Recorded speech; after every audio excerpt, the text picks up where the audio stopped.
Muy buenas a todos, tenemos el día de hoy una nueva clase virtual del curso de literatura peruana que pertenece al área de comunicación.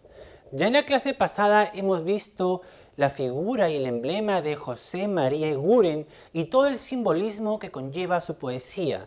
En la clase del día de hoy vamos a ver un nuevo movimiento que se da justamente en el periodo de José María Eguren, que nos referimos al postmodernismo literario y también al movimiento colónida en nuestro país. No sin antes comenzar la clase, advertir y comunicar que deben enviando sus tareas al correo electrónico y cuando tengan una actividad, práctica o lectura, ingresar a la plataforma de Microsoft Teams. Dicho esto y sin más preámbulo, vamos con la clase del día de hoy, denominado el postmodernismo literario y el movimiento colónida. Bien, vamos a comenzar la clase dando un poco de introducción y contexto. Vamos a ver que el postmodernismo es un periodo de transición. ¿Entre qué? Entre el modernismo y el vanguardismo, que lo llevaremos pues en las clases posteriores, ¿correcto? Entonces el postmodernismo es post, o sea, es después del modernismo y antes del vanguardismo. El postmodernismo pues comprende desde los años de la Primera Guerra Mundial hasta la mitad del presente siglo. Una nueva generación se abre paso tras el desastre que origina una guerra mundial. Nuevos rumbos y nuevas formas de ver la vida aparecen ya en el postmodernismo literario. Dos son las principales diferencias entre el movimiento anterior, o sea, el modernismo, con el postmodernismo. ¿Cuáles son las dos principales diferencias? Vamos a ver la primera y la más principal es que se va a dar el retorno a la realidad inmediata. Los escritores postmodernistas renegaron del exotismo y los temas fantásticos y todo lo maravilloso, los lugares lejanos y exóticos, las hadas, el cisne, van a huir de todo eso porque van a querer buscar una realidad inmediata. Ojo, muy importante va a ser la recuperación de la emoción por las cosas simples y humildes de la vida cotidiana y retornaron en muchos casos a una literatura más intimista, más real, más confidencial, alejándose de todo lo exótico, lo paradisiaco de la literatura modernista. Y la otra diferencia, vamos a ver, que radica en la sencillez y la depuración de las formas de la expresión artística. Frente al refinamiento del lenguaje modernista, los escritores de esta generación limpian el lenguaje poético de los elementos decorativos, de los elementos precisos, de los elementos bellos, decorados, armoniosos, voluptuosos, que traía pues el lenguaje modernista con lo exquisito y lo refinado que se hacía en su poesía. Es por eso que se opta por una forma de expresión cada vez más clara, más sencilla. Sin embargo, se conservó por largo tiempo el gusto por la musicalidad y la utilización de las imágenes sensoriales, ¿correcto? Pero lo que sí se va a dejar en claro es el alejamiento de todo el lenguaje decorativo, voluptuoso que daba pues la poesía modernista. Entonces son esas las dos principales diferencias. Ahora vamos a entrar al postmodernismo en el Perú, ya que en el Perú, en la segunda década del siglo XX, el modernismo ya estaba desgastado para los escritores peruanos, ¿correcto? Como toda corriente, como todo movimiento, llega un momento donde se tiene que renovar, tiene que cambiar. Entonces, para el Perú tenía que venir nuevos aires y también cada guerra mundial trajo consecuencias nuevas formas de expresiones poéticas o literarias. En este caso, comenzó a perder adeptos el modernismo y simpatizantes, y surgieron numerosas voces que darían fin al modernismo. Y en nuestro país específicamente se da un movimiento colónida, un grupo de jóvenes escritores que van a dar fin al modernismo en nuestro país. Entonces vamos ya a hablar del postmodernismo peruano y la influencia del movimiento colónida.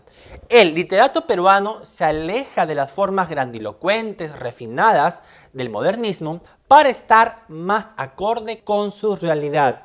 en esta evolución de un movimiento a otro, ya se comienza a notar la influencia española de otro puñado de grupo de escritores jóvenes que ya en España se gestaba la generación del 98 y vemos una fuerte influencia como por ejemplo de Miguel de Unamuno, también vemos pues la influencia de Antonio Machado y también de Juan Ramón Jiménez, que ya hablaban de una poesía más simple y menos adornada, muy ligada a la expresión natural, sin tanto refinamiento como el modernismo. Entonces, teniendo esto como base, va a surgir el movimiento Colónida.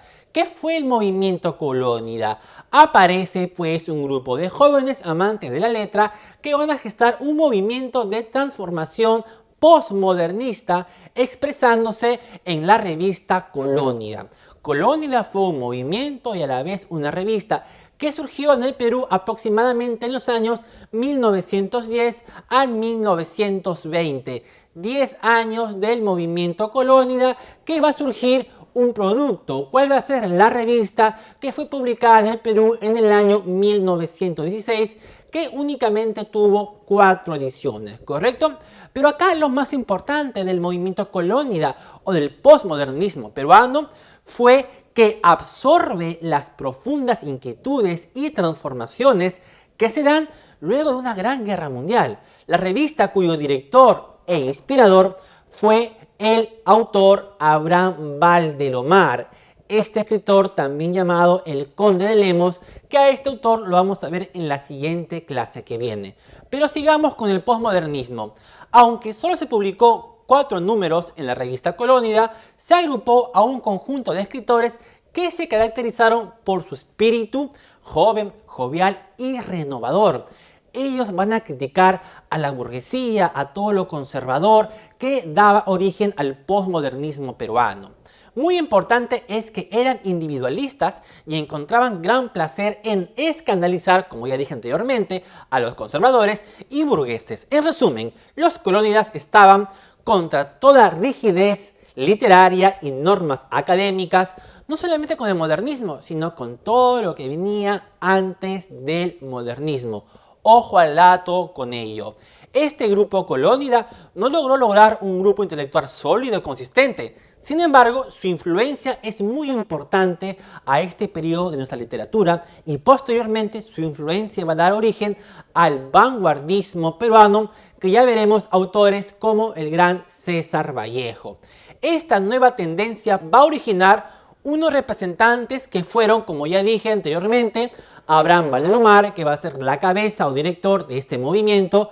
También va a surgir José Carlos Mariátegui, que va a tener en su primera etapa una etapa postmodernista. Y también está evidentemente pues los escritores Federico More, Percy Gibson, Alfredo González Prada, hijo, y también Alberto Hidalgo, y sin olvidar también la preponderancia, la imagen y la semblanza de José María Eguren, que también se le considera un autor postmodernista, ¿correcto? Que eso lo hemos visto la clase anterior.